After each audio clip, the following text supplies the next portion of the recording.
ચણાનું શાક તો તમે બહુ ખાધું છે, પણ આવી રીતે ક્યારેય નહીં બનાવીને ખાધું હોય. સૌથી પહેલાં કુકર લઈને તેની અંદર પલાળેલા ચણા નાખી દેવાના છે. પછી તમાલપત્ર અને તજનો ટુકડો એડ કરીને થોડુંક મીઠું એડ કરી દેવાનું.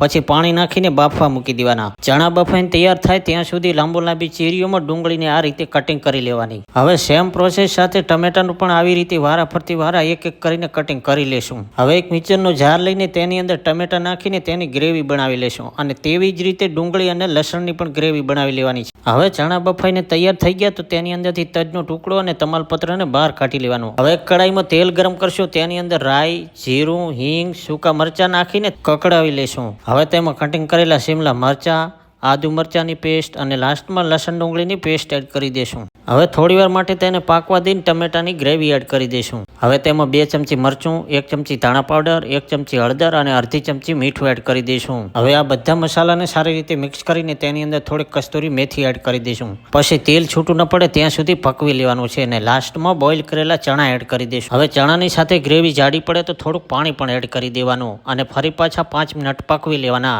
એટલે આપણા ગ્રેવીવાળા ચણા બનીને તૈયાર થઈ જશે. કેમ બાકી આવી ગઈ ને મોજ? હવે જરા ફોલો કરી લેજો.